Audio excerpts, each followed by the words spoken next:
সাধু সঙ্গের মহিমাটা কিভাবে ব্যক্ত করেছেন পুরাণে।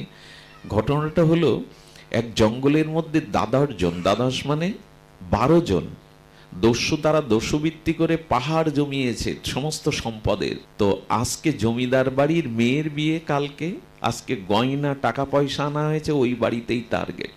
এই 12 জন দস্যু সন্ধ্যাবেলায় কার কি ডিউটি, কারণ ডাকাত যারা করে তাদের এক একটা, কেউ সেন্টিতে থাকবে, কেউ তালাটা ভাঙবে, থাকে না বাবা।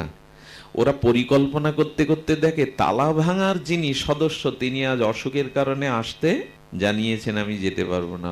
বলেন এটা জমিদার বাড়ি, বন্দুক আছে, সেনা টেনা গার্ড আছে, আজকের এখানে একজন অবরাগলে যদি ধরা পড়ি শেষ, আর যাওয়া যাবে না।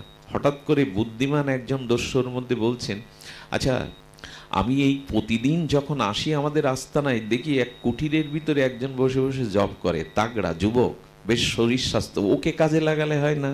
বললেন ওকে তো কাজে লাগানো যায়। বন্দুকের নল ধরে ডেকে এনে বলল কি, তোমাকে সেন্টিতে থাকতে হবে, আজ আমাদের সাথে ডাকাতি করতে হবে। রাজি না হলেই, যে পিস্তল যদি বন্দুক যদি ছোঁয়ায়, বলে প্রাণটা তো আগে বাঁচায়। তো বললেন ঠিক আছে আমি যাব। ডাকাতি হলো। ভোরবেলা যখন সম্পদ ভাগ করে ওর টাকা পয়সা ওকে দিচ্ছে, এই ধর্ম ওদের আছে, টাকা পয়সা দিচ্ছে, তখন বলে এগুলো আমি নেব না, আমার গুরু মহারাজের নাম করে, হরিনাম করে আমি ভিক্ষা করে 2-3 বাড়ি যা পাই তাই ফুটিয়ে পাই, এগুলো তোমরা ভাগ করে নাও, আমার প্রয়োজন নাই। হঠাৎ করে যে ওকে ডেকে এনেছিল সে সর্দারকে বলছে, একটা জিনিস লক্ষ্য করেছেন, আজকে ডাকাতি করতে গিয়ে আমাদের ভিতরে খুব বেশি ভয় সন্ত্রস্ত আমরা, আর নির্বিঘ্নেই কাজটা হয়ে গেছে। এই ঈশ্বর ফিশ্বর ডাকে, এর কোনো অলৌকিক কিছু হতে পারে। সর্দার একে রেখে দিলে হয় না, একে রাখলে হয় না সাথে, একে নিয়ে গিয়ে আজকে আমরা কোনো উদ্বিগ্ন হয়নি। সর্দার বলছে ভালো কথা বলেছে, এর তো লোভও নেই, সোনা দানা পেয়ে বলছেন আমি ভিক্ষা করে খাই, এগুলো প্রয়োজন নেই, এই তোমাকে থাকতে হবে। সাধু তো বোকা না, ভগবানের ভজন করে তো ওর মাথায় অন্য বুদ্ধি এসে গেছে, যদি এদের ফেরাতে পারি প্রভু, তোমায় দায়িত্ব তো দিয়েছ। বলেন আমি রাজি আছি, আমি তোমাদের সাথে রাজি আছি, মাস 30 দিনের আমি 29 দিন তোমাদের সাথে ডাকাতি দস্যুতা করব, কিন্তু একদিন আমার আজ্ঞা অনুযায়ী, আমার উপদেশ অনুযায়ী তোমাদের চলতে হবে। রাজি থাকো তো? আছি, নাহলে মৃত্যুকে আমি ডরাই না। ডাকাত সর্দার এসে বলছে আরো বোকা, 29 দিন আমাদের সাথে? আরে চাকরি যারা করে তারাও তো সাপ্তাহিক ছুটিতে ভোগ করে, আমরা একদিন ছুটি কাটাবো ওর সাথে? বোকা, রাজি। 29 দিন ডাকাতি হলো, দস্যুবৃত্তি হলো, সোনা দানা টাকা পয়সা জোগাড় হলো, কালকে ওর দিন। আচ্ছা তুমি বলো কি কি সূচিতে আছে সকাল থেকে? বলো সকাল না, কাল ভোরে উঠতে হবে তোমাদের। আর তোমাদের আস্তানায় তো আমি ছিলাম, আমার আস্তানায় কাল সকালে যাবে, কাল সকালে ভোরবেলা যাবে। কি করেছে জানেন? ভোরবেলা যাওয়ার পরে দেখছে একজন পরামানিককে রেখেছে, ক্ষৌর কর্ম নরসুন্দরকে। বললেন এগুলো কেন?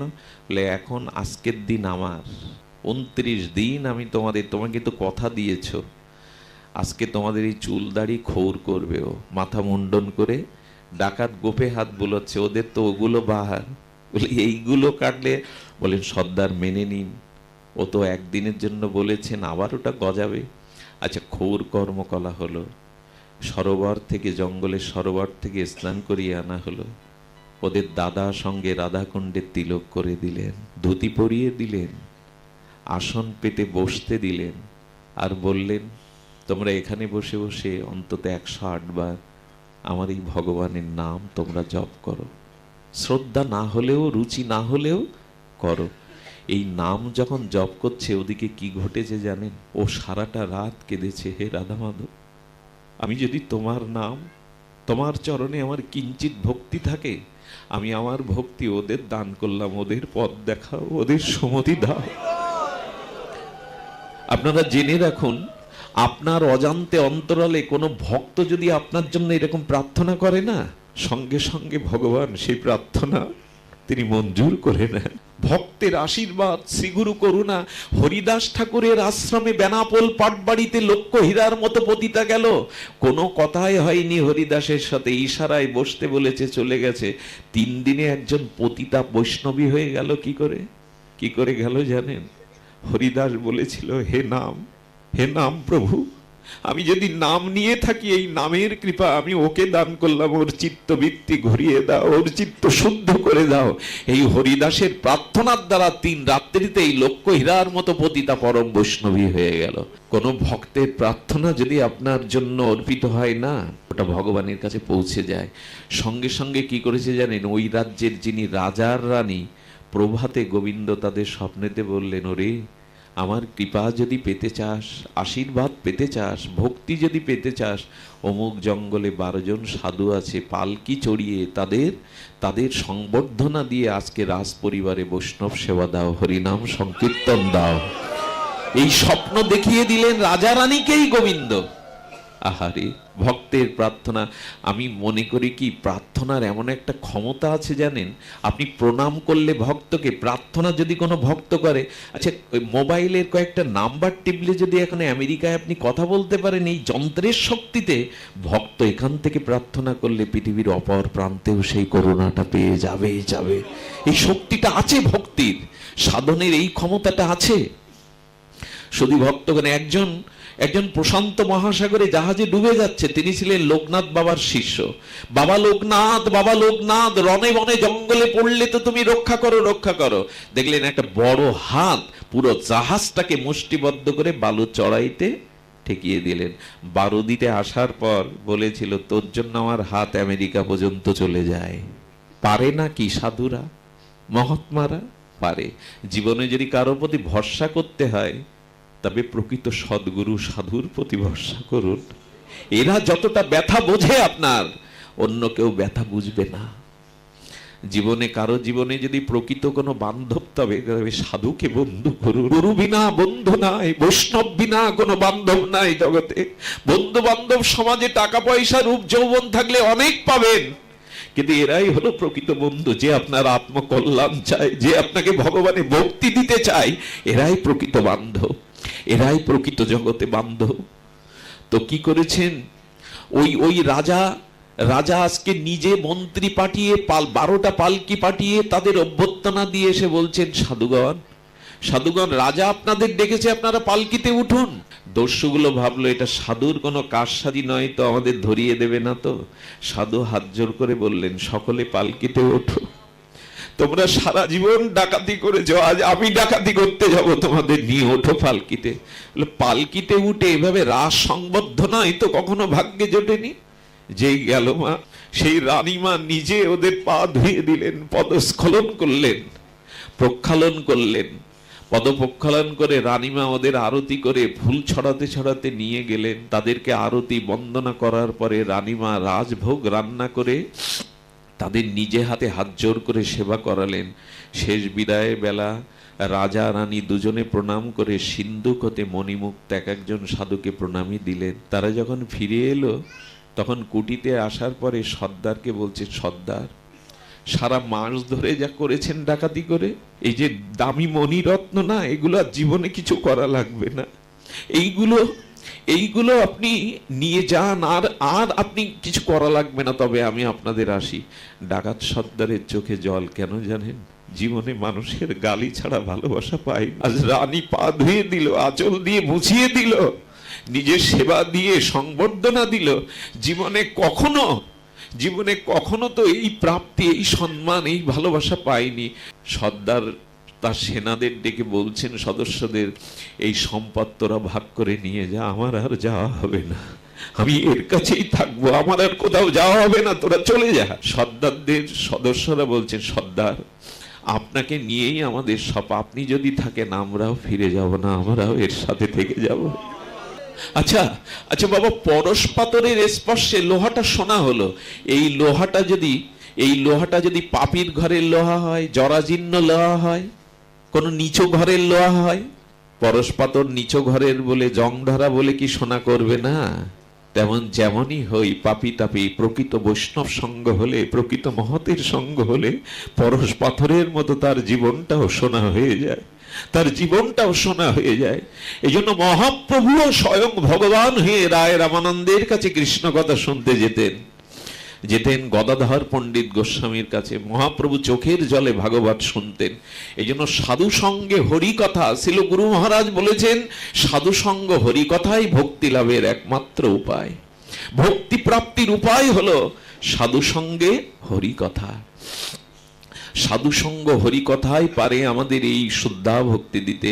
আমি আপনাদের ছোট্ট একটা ভক্ত চরিত্র লীলা বলেই পাঠ বিশ্রাম করো। ভক্ত চরিত্র শুনুন, সাধু সঙ্গের মহা মহিমা শ্রবণ করুন, সাধুমুখে হরিকথা শ্রবণ কীর্তন করুন। এটাই ভক্তি লাভের প্রশস্ত পথ, প্রশস্ত দিগদর্শন। সেটি হলো আমাদের সদন কষাই। এই চরিত্রটা যদি খুঁজতে চান তাহলে ভক্তমাল চরিত্রে চোখ বুলিয়ে নেবেন। ভক্তমাল চরিত্রে মাধব দাসের পয়ের পাশেই আছে সদন, আর এর উপাখ্যানটি আছে অপূর্ব। নাভাজি বড় আদর করে এই চরিত্রটা লিপিবদ্ধ করেছেন ভক্তমাল চরিত্রে। সদন কষাই, কি নাম বললাম? সদন কষাই। এই সদন কষাই তিনি পূর্ব জন্মে ব্রাহ্মণ ছিলেন, কিন্তু তিনি একটা অশাস্ত্রীয় কর্মের কারণে অভিশপ্ত হয়ে কসাইয়ের ঘরে জন্ম নিলেন। কিন্তু যেহেতু ব্রাহ্মণ ছিলেন, যেহেতু কিছু ভগবত কর্ম করেছেন, এই জন্য ওনার সংস্কারটা নষ্ট হয়নি।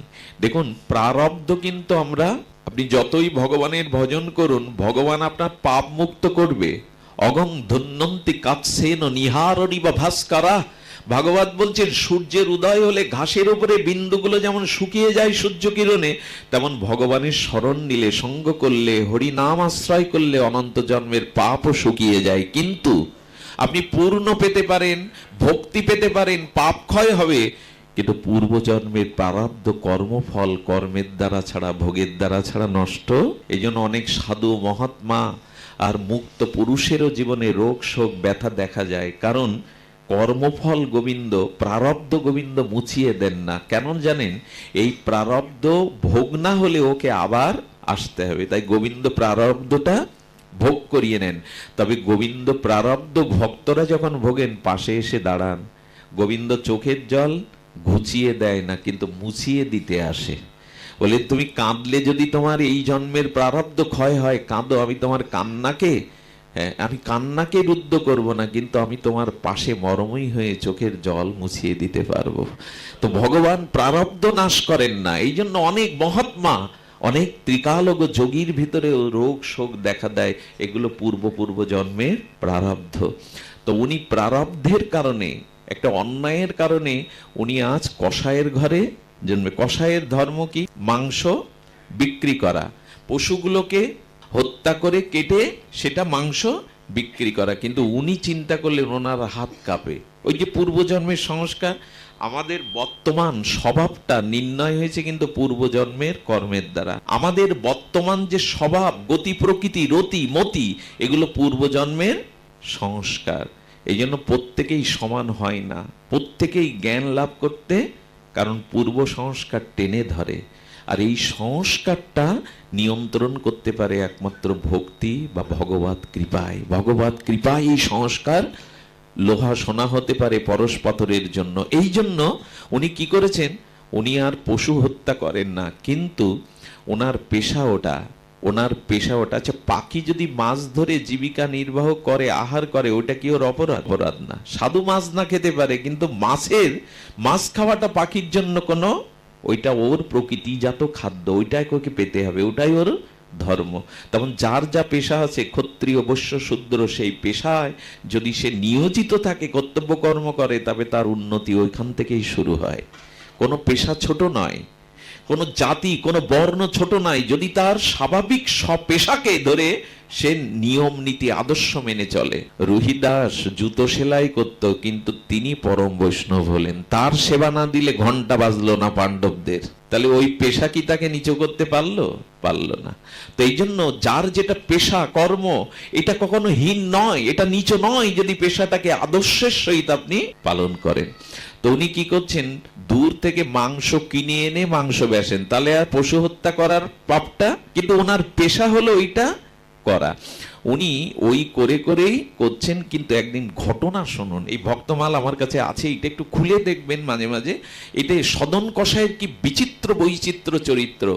কিন্তু পূর্বজন্মের স্বীকৃতি উনি মাঝে মাঝে হরি নাম জপ করেন ভেতরে। মাংস বিক্রি করেন তো কি হয়েছে, ভেতরে ভেতরে জপ করেন। এই জপের কারণে সাধু দেখলেই দূর থেকে সাষ্টাঙ্গে প্রণাম করবেনই করবেন, খুব শ্রদ্ধা। এই কারণে ভগবান ওকে কৃপা করলেন। শালগ্রাম শিলা, পথের ধারে যেতে যেতে দেখছে একটা পাথর, ওর কাছে তো শালগ্রাম শিলা পরিচিত নয়, একটা বড় পাথর চকচক করছে, উজ্জ্বলকৃত তার বর্ণ রং। শালগ্রাম শিলা কিন্তু সবখানেই পূজিত, সূচি অসুচি নাই। উনি ভঙ্গ হলেও, আর্ধেক হলেও, যেমন টাকা অর্ধেক ছিঁড়ে নিয়ে গেলে চলবে কি, কিন্তু এক ভরি সোনা যদি কেটে অর্ধেক অর্ধেক করে নিয়ে যান চলবে কিনা, তেমনি নারায়ণ শিলা কোনো স্থান কাল পাত্রে দূষিত হয় না। নারায়ণ শিলা কিন্তু, যে ব্রাহ্মণ নারায়ণ শিলাতে তুলসী অর্পণ করে না তার ব্রাহ্মণত্বও থাকে না। আগেকার দিনে মা ঠাকুরমারা এই নারায়ণ শিলা রাখবেই ঘরে। এই নারায়ণ শিলা এমন এক ভগবৎ সত্তা, এ যেখানেই থাকুক, যে অবস্থায় থাকুক, ভগ্ন হোক। আচ্ছা, প্রতিমা ভগ্ন হলে তার আর পূজা করা যাবে বিগ্রহে?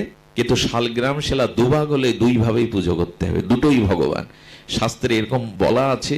তো উনি ওই পাথর মনে করে পেলেন, আর পেয়ে এসে বললেন, বাহ, এটা তো বাটকারা করা যায় ভালো। ওনার কাছে তো শালগ্রাম শিলার তত্ত্ব জানা নাই, উনি তো বুঝতে পারছেন না।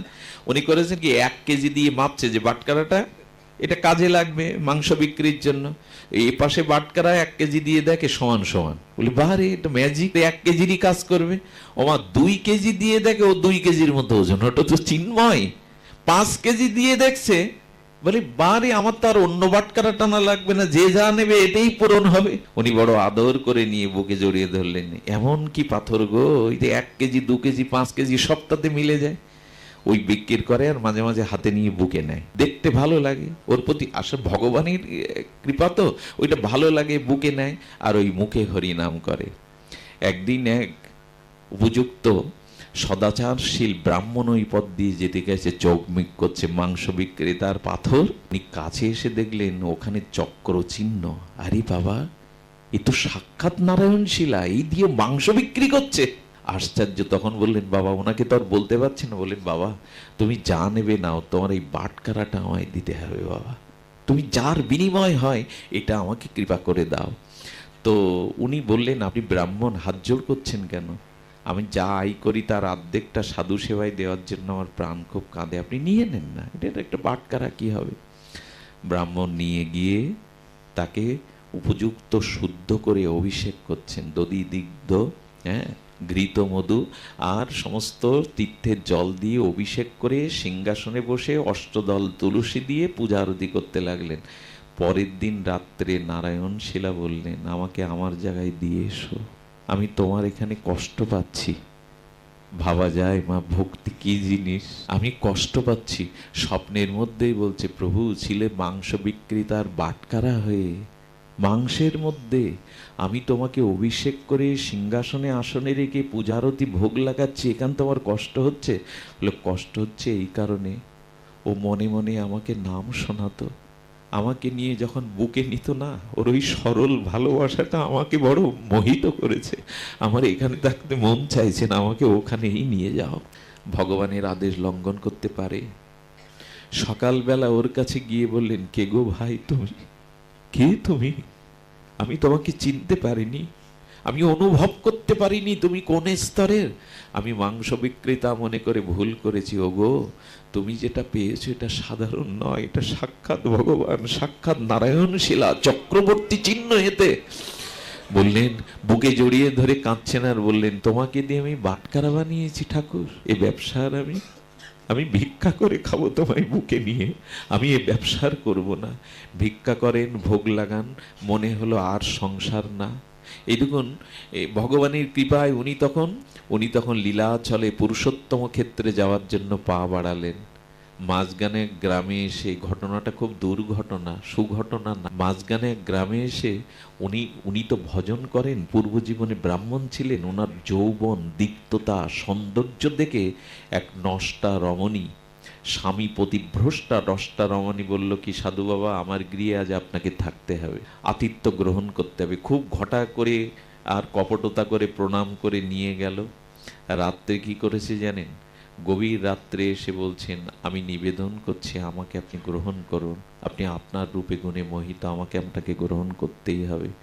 উঠে বলছে, মা এটা কি প্রস্তাব সন্তানকে, এটা তুমি করতে পারো না। বলছেন, আমি একটা জিনিস বলি, কাম যখন ভেতরে আসে না, পৃথিবীর সেই মানুষ হেন কাজ নাই গর্হিত যে সে করতে, কামনা যেই আসে না বুদ্ধিভ্রষ্ট হয়ে যায়, বুদ্ধিটা কাজ করে না।